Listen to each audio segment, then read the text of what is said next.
I just want to say, if any of you watch this video and comment on my forehead, can you block people on YouTube? Because I will block you. Anyways, I have a sexy forehead. Let's keep it pushing.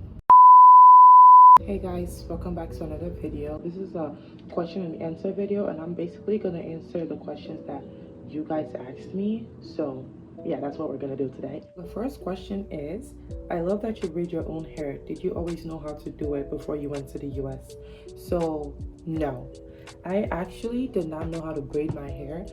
But okay, let's take it back a bit. Before I came to the US, I was on low cuts. Like, I was bald, I had no hair, and I didn't start growing out my hair until like, I think closer to my first complete year in the US. So like during the COVID or sometime after COVID, that's when I started actually like growing out my hair. I didn't know how to braid it back in Nigeria, but I only started learning how to braid it because, first of all, the prices that you have to pay to get your hair braided here is actually like absurd. It's like, I don't have $180 to $200 plus every single month to get my hair braided, and I genuinely, respectfully, I cannot handle keeping my natural hair out for a long period of time, especially when my hair was still short. It really felt like I didn't know what to do with it. Those of you that know, you remember I had like my puff puff phase. Yeah, because I didn't know what to do with my hair. The fact that I was broke kind of motivated me to get on YouTube, get on TikTok, and start watching tutorials and figure out how to braid my hair myself. The first time I did it, it wasn't good.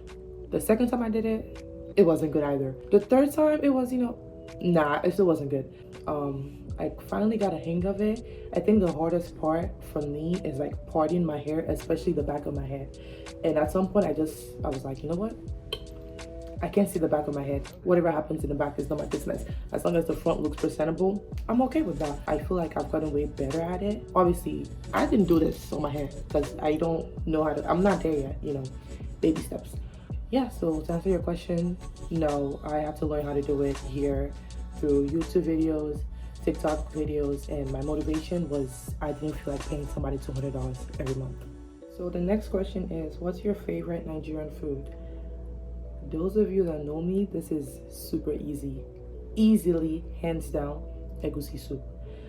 Now, if you're one of those people that are watching this video that you're like anti-egusi, I don't know what to tell you, because you need to cleanse your taste palette, because egusi is like the best food in the world.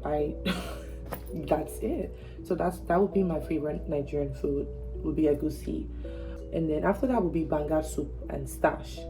Before you would even like hear me say like, oh, maybe jollof rice or this or that. But egusi soup, banga soup, and if we're talking about soups right now, my third favorite soup would be okra soup.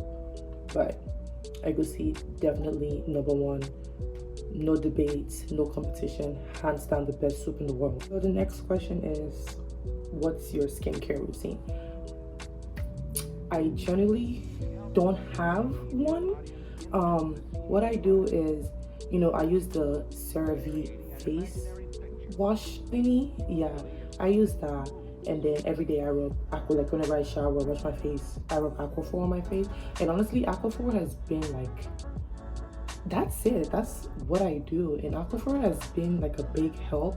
I felt like my skin was really dry before, and now it's like not dry, if you know what I mean. So like, let's forget the fact that I'm standing like directly under the sun or in front of the sun right now, but you see the glow. You see the glow. So that's it. I use the CeraVe face wash and I use Aquaphor, and that's the only thing I rub on my face, Aquaphor.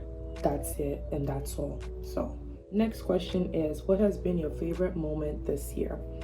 I think my favorite moment this year would be I want to say making it to the NCAA tournament. I feel like even though like it didn't go the way we wanted it to go, it was just a great experience to be part of it. Like, it was a great atmosphere, and obviously I want to get to that point again. But I think that was probably like my best moment this year so far, because we still got a whole long way to go before the year ends. So that would definitely be at least one of them. I can't really think of any off the top of my head right now, but definitely one of them. So the next question is, how do you deal with the stress of life and basketball? I feel like that's a good question. And that's a question that I initially didn't really know how to answer because I also would get so overwhelmed that like I had to start therapy. But I feel like the easiest way for me to deal with like basketball and life and academics and social life and all that is whenever I get overwhelmed, I just need to pause and take a deep breath because I've gotten overwhelmed so many times that I can count. But that's what I would just say. I just need to really stop and take a deep breath. If I get too overwhelmed and I feel like everything's too stressful, girl, take a nap. That nap will really make you like, once you wake up from that nap, it's like sometimes I wake up and I'm like, it was never that deep, you know. And I also feel like journaling really helped me, like till now it's still helping me a lot. Whenever I feel like overwhelmed, I feel like I can't handle like what's going on, I just sit and I write. I don't know what the science is behind that, but just sitting down and writing about what's stressing me out, why it's stressing me out, how it's making me feel, it really like, it feels like a weight off my shoulders. And then you take a nap. You journal, you eat some food, you take a nap. That's what I usually do. That would be my advice. Obviously, this might not be a good advice. I'm just saying what works for me. Take a break, take a deep breath, get some food, journal about how I'm feeling, and I just sleep, pray, give it to God. It's never that serious. At the end of the day is gonna end. And that's why I love tomorrow. What's the next question? Cut it. The next question is, what's the hardest part about living away from home? I would say the hardest part for me about living away from home, it's like, I want to say just being away is hard on its own. I don't know how to explain it. Like being away from my family, my friends back there, you know, life goes on. Like the friends I had before I left, like some of them I don't talk to anymore because it's really hard balancing my life, their life, and then distance, the time difference is hard. And you know, missing birthdays, graduations, like it's hard just being away. I feel like it's hard. I don't know how to like rephrase that, but I'm hoping it makes sense to you because it makes perfect sense in my head. What's your favorite non-Nigerian food? Alfredo. I love pasta, but specifically Alfredo. Like I'm actually like addicted. It's bad. So I think that would be my favorite like non-Nigerian food. Shrimp Alfredo, chicken Alfredo, shoot, broccoli Alfredo, anything Alfredo, I'm there. And then I'll also say like soul food, like I love some good baked mac and cheese with sweet yams and like chicken or something. The cornbread, stuffing. I'm hungry just thinking about it. So yeah, those are like my two favorite non-Nigerian food. This question, why did you break up with your previous boyfriend?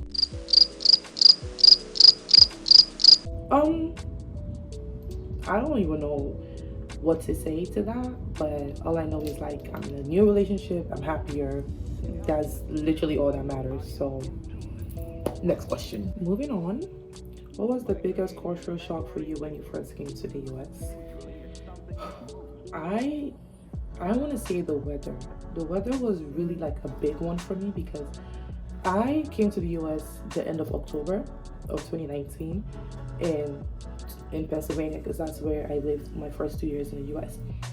And it was the fall and I remember like freezing, shivering, like I was cold, like I had a winter jacket on like start of November, and everyone just kept on saying, oh, it gets colder than this. What do you mean it gets colder than this? Oh my goodness, I could not, the cold, I could not handle it. It was too much for me. But everyone else, they're just like, oh yeah, this is fall, it's not even yet, it's not winter yet, it's not winter yet, it's not winter yet. The weather.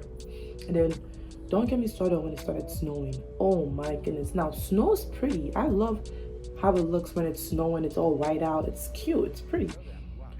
But I enjoy that from the comfort of my bed because I hated walking in the snow, going anywhere in the snow. It's just no. Didn't want to do none of that.